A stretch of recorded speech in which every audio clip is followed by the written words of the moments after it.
Everyone's been talking about Christmas hybrids, but what other color combinations can we find in the BT7 meta? Let's talk about it.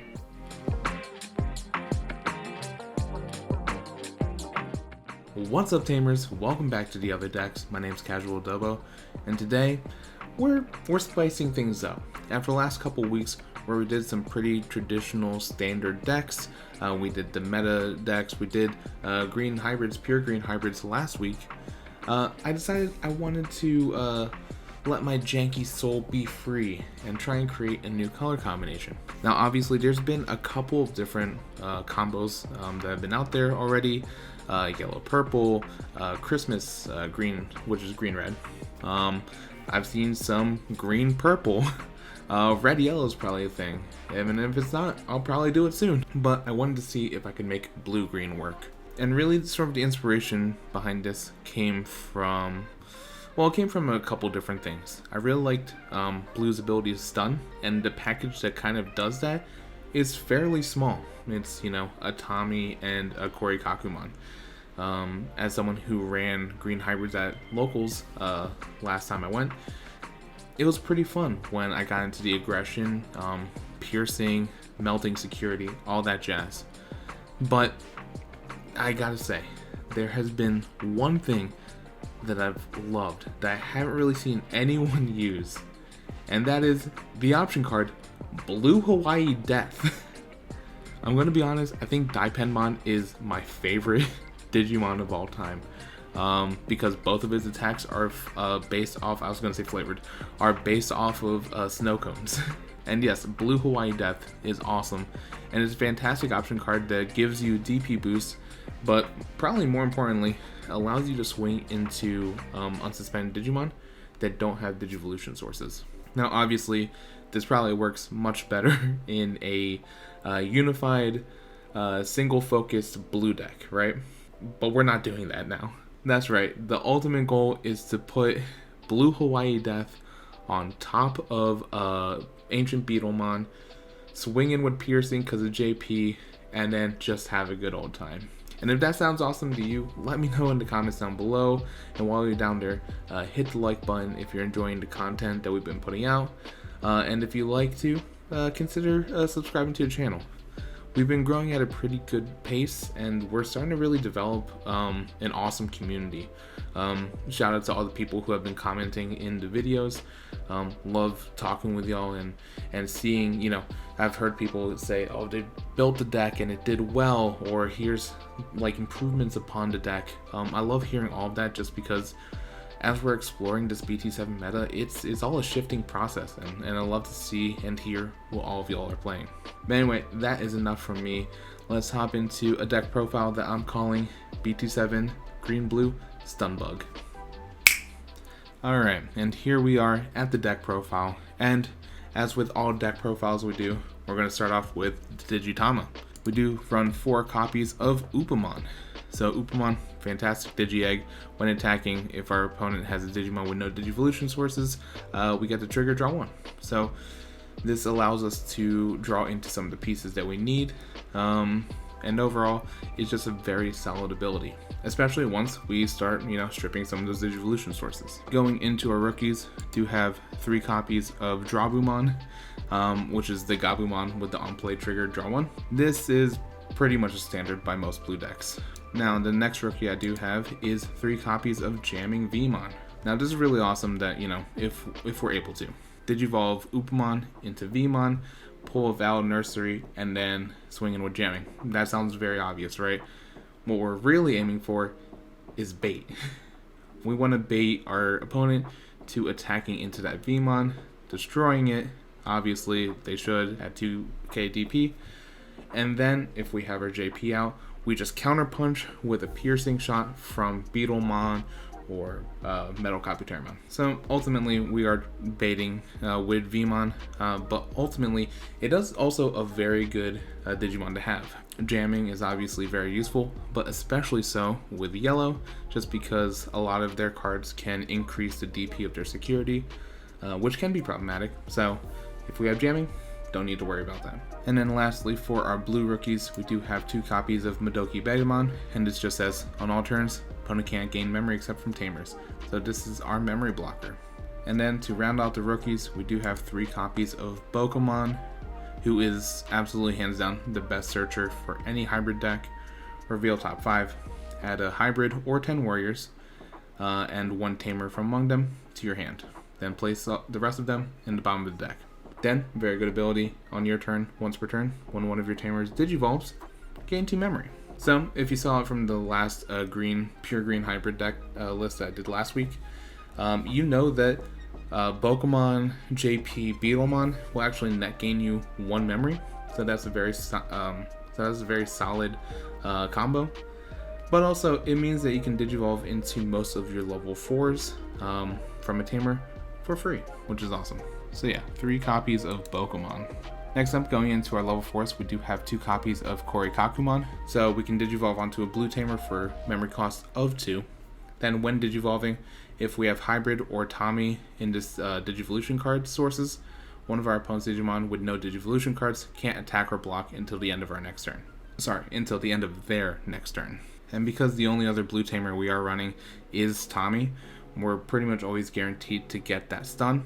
Now, we don't have as many things stripping Digivolution sources as one might expect to fully utilize this, but if we're able to get any, that's perfectly fine.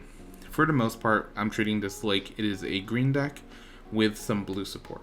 So, 2 copies of Korikakumon. Next up, we do have 4 copies of Beetlemon. This says that we can digivolve onto a tamer, and then when digivolving, reveal top 5 of cards of the deck, and then add 1 card with hybrid, and then 1 JP Shibayama from among them, add them to hand. Then bot deck the rest. So this is a really good searcher for the main pieces we're looking for, which is mainly hybrids and JP. Next up, we do have 4 copies of Metal Kabuterimon. So this can digivolve on top of a level 4 for 1, can digivolve off of a green tamer for 2, and then if you're just digivolving it off of a level 3, which we actually don't run any green level 3s, but you can do it for 3. But when digivolving, if you have a card with hybrid in its trait or JP in the sources, you can suspend one of your opponent's Digimon with 6,000 DP or less. So if your opponent is running blockers, takes care of that. If your opponent has Pokemon out, takes care of that. Immediately destroy on sight. Pokemon is dangerous. But this helps clear the path for a lot of, pretty problematic Digimon. Memory blockers, Pokemon, normal blockers, etc. So yeah, 4 copies of Metal Kabuterimon. Next up, going into our ultimates, we run 4 copies of Rhino Kabuterimon. So, if this has a tamer in its Digivolution sources, you can actually reduce the memory cost by 2. It's not digivolve for a cost of 2, it's reduced. So actually, if you digivolve this on top of essentially a JP, it has to be in the sources, right? Or even a Ken, which is the other tamer we run. If there's a tamer in there, that digivolves for 1, which is awesome. Then, when attacking, if a card with hybrid or insectoid in its traits is in the Digivolution sources, which it should, this Digimon can digivolve into a card with insectoid or 10 warriors in its traits from our hand for a memory cost of 3. So essentially, if we have any of our megas, because we're only running things that can digivolve into this, if we have any of our megas in hand, when we go into attack, we can digivolve on top of it for 3, which is very awesome. And then lastly, for our last ultimate, we do have 2 copies of EX01 Mega Kabuterimon. So pretty much this has the same or very similar effect to our Rhino Kabuterimon, but we have to pay the full Digivolution cost. But essentially, attack, and then we can digivolve into something that has Insectoid or Ancient Insect, which both AncientBeetlemon and our Hercules Kabuterimon have, and digivolve it for its Digivolution cost. Unlike Rhino Kabuterimon, this has an inheritable. When this Digimon deletes an opponent's Digimon imbalance survives, gain 1 memory. And then going into our level 6s, our megas, we do have 3 copies of AncientBeetlemon. So on our turn, once per turn, when one of our Digimon with 10 warriors or hybrid in its traits deletes an opponent's Digimon in battle and survives, we get to trash the top card of our opponent's security stack. So this sees itself as well as the other hybrids. Unfortunately, it doesn't see our Mega Kabuterimon, so do keep that in mind. But this is overall a very powerful brawler, especially if we do have JP in its sources and it has piercing. And then, like with all the ancients, on deletion, you can play one green level 4 lower Digimon with hybrid in its traits from hand without paying the memory cost. And then lastly, for our Digimon, we do have 2 copies of Hercules Kabuterimon from EX1. So, on our turn, once per turn, when one of our Digimon with Insectoid or Ancient Insect in its trait deletes an opponent's Digimon in battle and survives, we can unsuspend the Digimon. Well, we can unsuspend this Digimon. And then on our turn, for each Digimon card with Insectoid in its traits in this Digimon's Digivolution sources, it gains plus 1000 DP. Unfortunately, that does mean that only Rhino Kabuterimon or Mega Kabuterimon would give it that DP boost, but it's still a solid Digimon to have. It does put it at 13,000, which at least trades with a bunch of things. 4 cost to Digivolve is still a pretty solid one, but in the comments below, let me know which Mega level Insectoid you would choose instead of EX1. Because reading it now, I'm like, Also, because I forgot that Metal Kabuterimon and Beetlemon are cyborgs, not insectoids, which is a little rough. Anyway, moving on to our option cards, we do have 2 copies of Howling Memory Boost. So, we can trash up the 2 Digivolution cards from the bottom of one of our opponent's Digimon. Then, one of our opponent's Digimon with no Digivolution cards can't attack or block until the end of our opponent's next turn. So essentially it creates that same stun that Korikakumon had, but this is a memory boost, so it does have the delay, gain 2 memory. So we can pop that whenever we need just a little bit more juice. And then moving on to the awesome option card itself, Blue Hawaii Death. For the turn, one of your Digimon gets plus 3000 DP and can also attack your opponent's unsuspended Digimon with no Digivolution sources. Beautiful. Like I said, we are trying to get this on top of an AncientBeetlemon that ideally has JP underneath of it. That way, it has 15,000 DP and then can attack our opponent's Mega, hopefully, and then swing in for security. And melt security. Obviously, this isn't the most meta pick, but it is seemingly the most fun, at least to me. But yeah, 2 copies of Blue Hawaii Death. And then, just because we are playing blue, we do have 1 copy of Kaida's Breath, and that's just returning an opponent's Digimon to their hand. And I mostly threw this in here because green itself does not have great, removal per se. We do have suspension and then piercing, which is cool. It does delete to something, but it's kind of hard to navigate if our opponent, potentially doesn't have anything for us to suspend, or if they're camping their tamers and then just slowly digivolving. It can be a bit problematic, right? So that's why I include Kaida's Breath, just because it's kind of, 1 free removal, and plus if it comes out of security, that's pretty good. And then rounding out our options, we do have 3 copies of Thunder Laser. This is a 1 cost option that says if we have a Digimon with hybrid or 10 warriors in its traits, suspend one of our opponent's Digimon. So this is essentially a cheaper version of Flower Cannon or Needle Spray, but specifically for hybrids. Unfortunately, if it's in security, it does not suspend things, but that's okay. And then moving on to our tamers, we do have 3 copies of Tommy.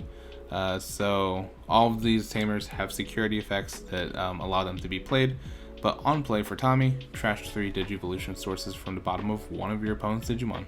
I think obviously we are aiming for things that are in the ultimate or mega stages on our opponent's side, just because, especially if it's in the mega stage, it gets really difficult to digivolve more on top of that, So they're pretty much stuck in that stage, and that way we can sort of set up our Blue Hawaii Death AncientBeetlemon Wombo combo and take them out pretty nicely. And Tommy is also one of those tamers that has an inheritable, so when attacking once per turn, until the end of your opponent's next turn, one of your opponent's Digimon with no Digivolution cards can't attack or block. Once again, sort of aiming for those mega level Digimon, just because they can't Digivolve out of the stun, but this is just a very good way of controlling the board in a different way than, how green controls the board. So no matter what your opponent does, none of their Digimon are safe. And then moving on to our green tamers, we do have 3 copies of Ken Ichijoji. This is our memory tamer, and then also on our turn, when one of our green or blue Digimon deletes an opponent's Digimon imbalance and survives, we can suspend this tamer to gain 1 memory, which is pretty cool.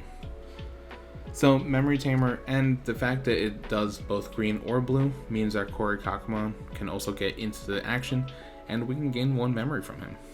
And then last but certainly not least, we do have 4 copies of JP. So this says on our turn, when it digivolves into a green Digimon, we can reduce the memory cost by 1.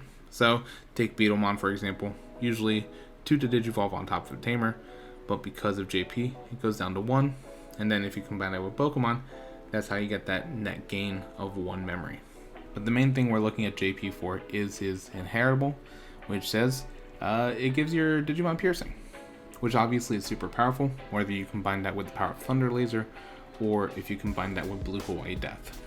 But yeah, there it is. That is the deck profile for Blue-Green Stunbug.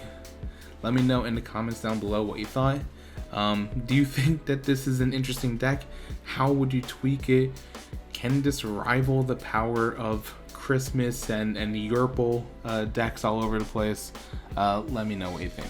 And if you enjoyed the video, please give it a like and then subscribe to the channel, because we'll certainly be doing more of this. I'm very excited about combining different colors together, especially with the hybrids.